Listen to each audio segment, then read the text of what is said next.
सुप्रिया जी, अगर ऐसी नौबत आती है कि 100 पार 224 सीटें 113 नहीं पहुंच पाती है कांग्रेस पार्टी, अभी हम बस अभी अलग अलग सिचुएशंस पे बात कर रहे हैं, तो फिर जेडीएस से अभी से बातचीत तत्परता में आप लोग की पार्टी है या नहीं अन्य लोगों से बात करने में? वरना अगर सेंचुरी पार कर लिया जीवीएल साहब ने, मुस्कुरा रहे हैं अभी से, तब तो फिर उनको रोक पाना मुश्किल हो जाएगा। नहीं, बिल्कुल नहीं होगा। मैं आपको बता दूं क्यों। क्योंकि हमारी पूर्ण बहुमत आएगी, हमें किसी से बात करने की जरूरत नहीं पड़ेगी। बी, इस शो की जब हमने 7 बजे शुरुआत करी तो पूर्ण बहुमत की सरकार बनवा रहे थे जीवीएल। अब चलिए सबसे बड़े राजनीतिक दल के रूप में 100 पर अपने आप को बता रहे हैं, तो एज अ पोलस्टर भी गलत कह रहे हैं, एज अ प्रवक्ता भी लगातार अपनी सीट खुद ही कम करते जा रहे हैं। अच्छी बात है, सच का सामना करने पर सबको थोड़ा कैलिब्रेट करना चाहिए। लेकिन चलिए कोई बात नहीं, मैं 2 बातें कहना चाहती हूं क्योंकि उन्होंने बार बार मल्लिकार्जुन खड़गे जी की लोकसभा हार का जिक्र किया। जीवीएल, आप मेरे छोटे या बड़े भाई जैसे ही होंगे, मैं आपकी उम्र नहीं जानती हूं, लेकिन जितनी मेरी उम्र नहीं है और शायद जितनी आपकी भी उम्र नहीं है, उतने वर्ष मल्लिकार्जुन खड़गे जी निर्वाचित सदस्य रहे हैं, जीते हैं चुनाव। लगभग 6 दशक, 60 साल का निर्वाचित चुनाव जीतने का उनका रिकॉर्ड है। 10 चुनाव जीते हैं। तो इस तरह से बात करके लोकमत का अपमान मत करिए। बाकी तो आप लोग अपमान करते रहते हैं, वो जनता भी अब आपको समझा रही है कि अपमान नहीं करना चाहिए। लेकिन एक बात मैं आपसे और कहूंगी, आपने कहा एक्शन लिया गया। इस चुनाव के दौरान मैंने प्रधानमंत्री को एक फोन करते हुए देखा था, अपने पूर्व मंत्री को, जिनको ईश्वरप्पा को, जिनको टिकट नहीं दिया गया, जिनको भ्रष्टाचार के आरोप पर इस्तीफा देना पड़ा था, बाद में फिर ले आए गए थे। उनका नाम आपके कार्यकर्ता ने लिखकर आत्महत्या करी थी, संतोष पाटिल को। उसके परिवार की टोल ली थी कभी प्रधानमंत्री जी ने? राजेंद्र की आत्महत्या हो गई, टोल ली थी। डिंगलेश्वर स्वामी मठ के मठाधीश कह रहे हैं हमारे लिए 10% की छूट है, लेकिन हम भी 30% कमीशन देते हैं, तब मठ का पैसा निकलता है। इनकी टोल ली गई थी, इनके खिलाफ कोई एक्शन किया गया था? कॉन्ट्रैक्टर मंत्री को क्लीन चिट भी मिल गई थी। एक सेकंड, यहाँ पर मुझे लग रहा है कि एक इन्फॉर्मेशन जल्दी से, क्योंकि बाद में उस मंत्री को क्लीन चिट भी मिल गई थी जिसका आप जिक्र कर रही हैं खुदकुशी मामले में। उसको क्लीन चिट मिल गई होगी, उसका नाम डाइंग डिक्लेरेशन में एक आदमी ने लिखकर आत्महत्या करी, भाजपा का कार्यकर्ता था। आपको नहीं लगता कि यह जिम्मेदारी भाजपा की कि उसको पूछना चाहिए था? राजेंद्र ने नाम लिखकर आत्महत्या करी, पूछना चाहिए था कि नहीं पूछना चाहिए था? अगर इतने ही पाक साफ दामन के थे, काहे उनका टिकट काट दिया गया? काहे उनको बागी होने से प्रधानमंत्री रोक रहे थे फोन पर? छोड़िए उन बातों को। मुझे लगता है कि जो आंख मूंदी प्रधानमंत्री ने और संरक्षण दिया 40% पे सरकार को, उसका नतीजा आपके सामने है। दक्षिण के दरवाजे के तौर पर कर्नाटक को भारतीय जनता पार्टी देखती है, और इसीलिए आज एग्जिट पोल की शुरुआत से ही हम लगातार ये कह रहे हैं कि ये 2024 पर भी असर होगा। पिछली बार 28 सीटों में से 26 सीटें आपकी आई थी लोकसभा चुनाव में, और क्या जीवीएल साहब, अगर यही नतीजा सामने आता है जिसमें पूर्ण बहुमत की सरकार कांग्रेस की बनती है, तो एक बहुत बड़ा सेटबैक आपके लिए ये होगा 24 से पहले? सबसे पहले ऐसा नहीं होने जा रहा है। सबसे पहले मैं स्पष्ट कर दूं, कांग्रेस पीछे रहेगी, भाजपा से काफी दूर और पीछे रहेगी, नंबर 1। लेकिन यदि आपकी प्रश्न को मैं एक काल्पनिक प्रश्न के रूप में भी ले लूं, 28 से इस बार 28 लोकसभा हम कर्नाटक में जीतेंगे, इसको आप कागज पर लिख के रखिए। ये जनता आपको बताती है। आज भी आप सड़क पर निकल के पूछेंगे ना, लोग बताएंगे जो कांग्रेस जेडीएस को भी वोट कर रहा है, वो भी कहता है मोदी के केंद्र में मोदी जी के लिए वोट करेंगे। ये आम धारणा बन गई है देश में। आपने देखा राजस्थान में हम सत्ता में नहीं आ सके, हमने सत्ता खो दिया 2018 में दिसंबर में, और अप्रैल आते ही, मई आते ही हमने 25 के 25 जीते हैं। तो इसलिए लोकसभा में 303 क्या 400 सीट कहीं नहीं गए हैं, लेकिन हमें असेंबली भी जीतना है, क्योंकि देश के विकास के लिए डबल इंजन सरकार की काफी जरूरत है। ठीक है सर। सुप्रिया जी, आपके पास आते हुए, क्योंकि लोकसभा के संदर्भ में भी इन आंकड़ों को देखा जाएगा और यकीनन कांग्रेस पार्टी बहुत उत्साहित भी है इन आंकड़ों को देखकर, लेकिन हर 5 साल में सत्ता परिवर्तन हो जाता है कर्नाटका में, ये बताने की जरूरत नहीं। जब लोकसभा वार नतीजे हम देखेंगे, मैं शुरुआत कर लेती हूँ 2009 से। उस समय बीजेपी को 140 सीटों पर बढ़त थी लोकसभा में।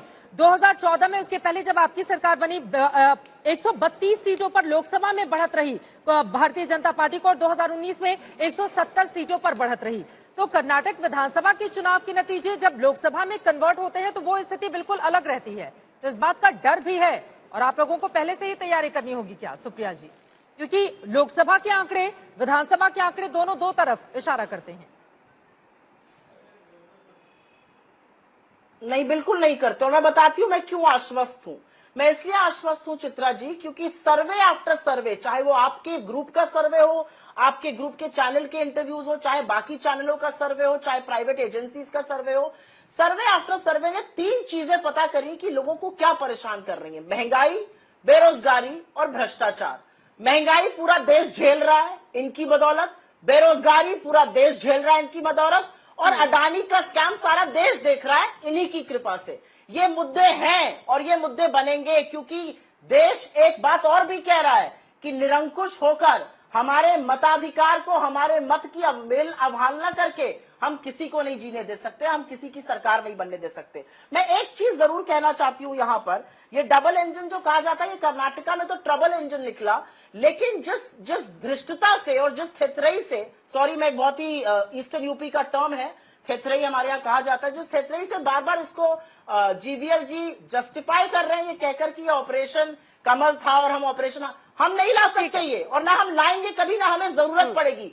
हम आपकी तरह एजेंसी और पैसे के बल पर सरकारें नहीं बनाते हैं। लोग मताधिकार से हमें चुनते हैं और हम चुनकर उनके लिए काम करते हैं। आप चोरी करते हैं सरकारों की, चाहे अरुणाचल से गोवा और मध्य प्रदेश, कर्नाटका, सब ये सत्य है। लेकिन आपने इस बार इनके 2 नेता ऐसे चुराए हैं कि शायद मुश्किल इनके लिए बहुत बड़ी है। जगदीश शेट्टार, लक्ष्मण सावड़ी, दोनों ही जिस बॉम्बे कर्नाटक से हैं और जिस बॉम्बे कर्नाटक की शिगांव सीट से खुद बासवराज बोम्मई है, जहां पर लिंगायत वोटों का बहुत ज्यादा प्रभाव है। 50 सीटें जहां पर बीजेपी को आई थी पिछली बार 30, 17 पर कांग्रेस। ऐसे में इस बार बाजी कौन मारता है बॉम्बे कर्नाटक में, क्योंकि यहाँ पर लिंगायत वोट बहुत बहुल है। आप इसी से अंदाजा लगाइए कि पिछली बार जो विधायक चुनकर आए थे उनमें से 36 विधायक सिर्फ लिंगायत समुदाय के थे 50 में से।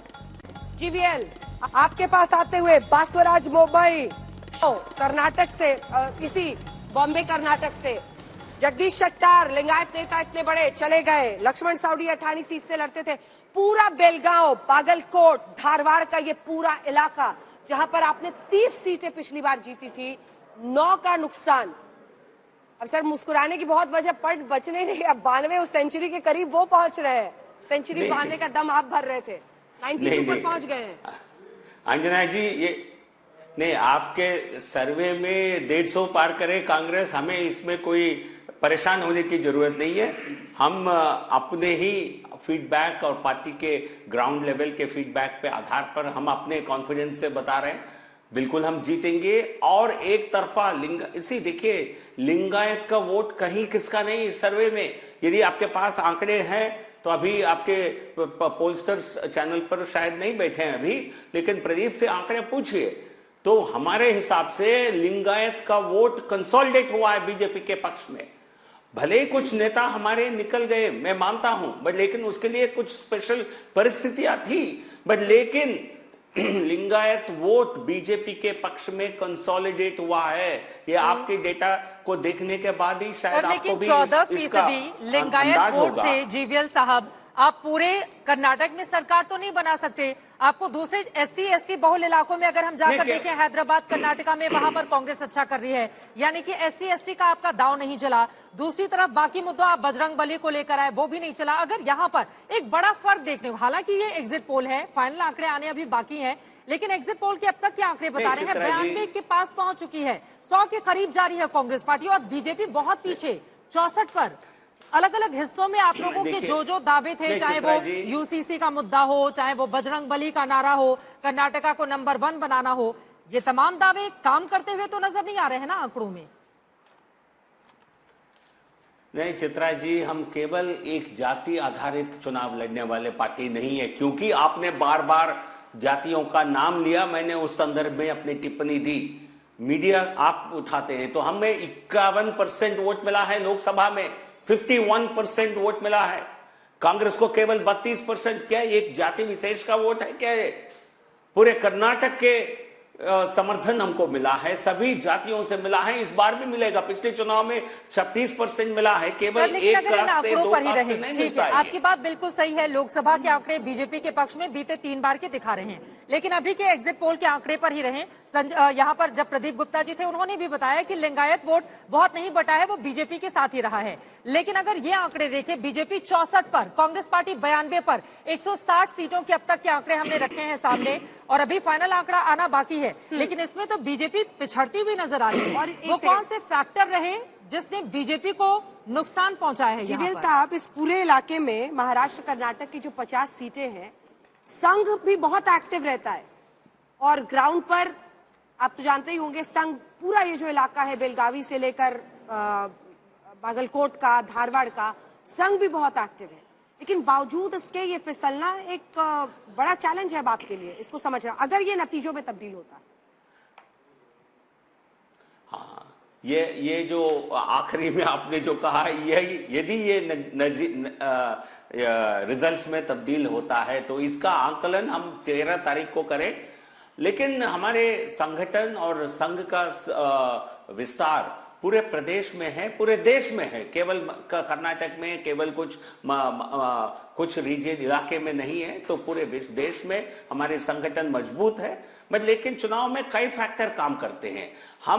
मैं एक विश्लेषण करने में मुझे कोई आपत्ति नहीं है।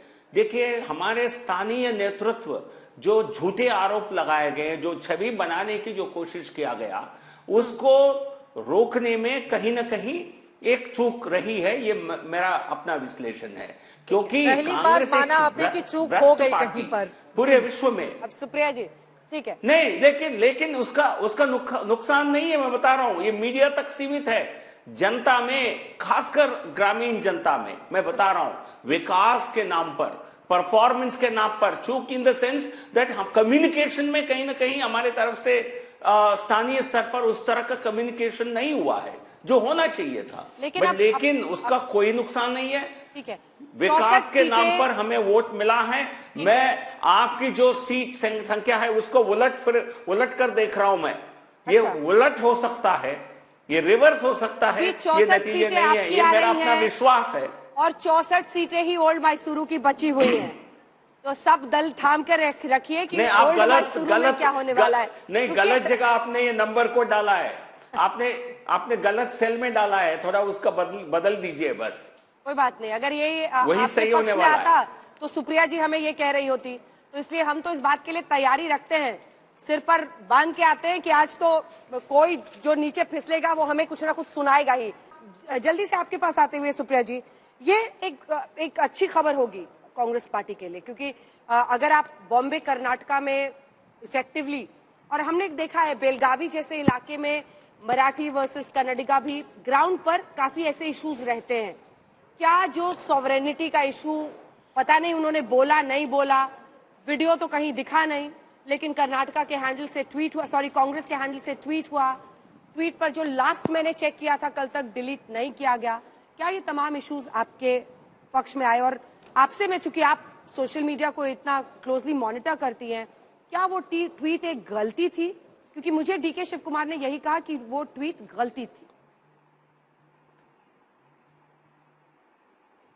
मैं पहली बात तो ये कहना चाहती हूँ as a social media head कि क्योंकि इलेक्शन कमीशन ये गए थे, हम उस ट्वीट पर कोई एक्शन नहीं ले सकते थे till we hear from the election commission. We have received the letter, we will respond to it. पूरा वीडियो सार्वजनिक रूप से उपलब्ध है, पूरी स्पीच की कॉपी उपलब्ध है, और मैं पूरे दावे के साथ कहती हूं कि मैम ने ऐसा कुछ भी नहीं कहा था। वो ट्वीट एरोनियस था, उसको क्योंकि कानून संगत, न्याय संगत मामला हो गया इलेक्शन कमीशन का, इसलिए हम एट अ पर्टिकुलर टाइम ही हटा सकते हैं, अदरवाइज हम नहीं हटा सकते थे। लेकिन मुझे एक बात की बड़ा दुख है, और ये दुख इस बात का है कि इस देश के चुने हुए प्रधानमंत्री 20 मिनट तक कोरे झूठ के ऊपर भाषण देते हैं, 20 मिनट तक एक एरोनियस ट्वीट पे बोलते हैं, 20 मिनट तक आप कांग्रेस की पूर्व अध्यक्षा को क्या क्या नहीं कहते हैं, और आप माफी भी नहीं मांगिएगा। इस देश के प्रधानमंत्री से जब पूछा गया कितने लोग कोविड में मरे, डेटा नहीं है, एनसीआरबी में डेटा नहीं है, अनएम्प्लॉयमेंट का डेटा नहीं है, कितने प्रवासी मजदूर मरे, डेटा नहीं है, किसी चीज का डेटा नहीं है।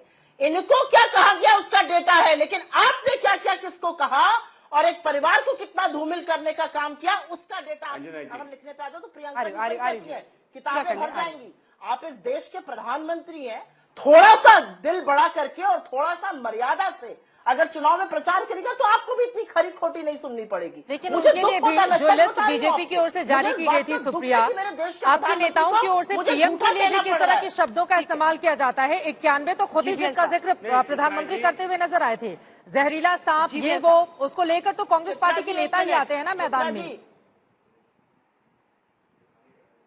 चित्रा जी एक मिनट सुन लीजिए मेरी बात। हाँ बोलिए बोलिए, आप परेशान होने की जरूरत नहीं है यहाँ पर किसी को, ना मुझे, ना आपको, ना भाजपा को। मैं आपको बताती हूँ इस देश के प्रधानमंत्री ने, और मैं ये अमूमन बात कहती हूँ कि किसी के वैवाहिक जीवन के बारे में बोलना नहीं चाहिए, सोनिया जी ने इस देश में एज अ विधवा ज्यादा वक्त काटा देन एज अ ब्याहता। और उनके बारे में कहना कि वो कांग्रेस की विधवा है, उनके बारे में कहना वो जर्सी गाय है, एक सांसद की पत्नी को 50 करोड़ की गर्लफ्रेंड कहना, ये कहना कि लड़की का चेहरा अचार के डब्बे पे लगा दो बिकता है, ये कहना जाके बंगाल में महिला मुख्यमंत्री के दीदी और दीदी, ये मर्यादित बातें हैं? क्या बात आप लोग करते हैं? हमारे सिंबल को खूनी पंजा कहना ये मर्यादित बातें हैं? प्रधानमंत्री ने when he is paid back in his own coin तो वो रोने लगते हैं। आप इस देश के प्रधानमंत्री हैं, रोने का काम मत करिए, समस्याओं का समाधान ढूंढिए। मुझे ये कह दिया, मुझे वो कह दिया, क्या फर्क पड़ता है? आपने गिना दिए हैं क्या क्या कहा, देश ने क्या किया है? ठीक है सुप्रिया जी, चूंकि अब आखिरी आंकड़ा हम अपने देश के सामने रखेंगे, उसके पहले जीवीएल साहब बोलिए, जीवीएल साहब बोलिए प्लीज। अंजना जी, कांग्रेस के द्वारा माननीय प्रधानमंत्री जी के लिए हर अपशब्द का उपयोग करने के बाद भी कांग्रेस प्रवक्ताओं का इतना साहस कि हमारे साथ धोखा अन्याय हुआ है। प्रधानमंत्री जी को जहरीला सांप आपने इस चुनाव के दौरान कहा है, सोनिया जी ने खुद मौत का सौदागर कहा है उनको, और आप गलत ट्वीट करके देश को, कर्नाटक को देश से अलग करने की मानसिकता दिखाकर आप हमसे माफी क्यों अपेक्षा करते हैं?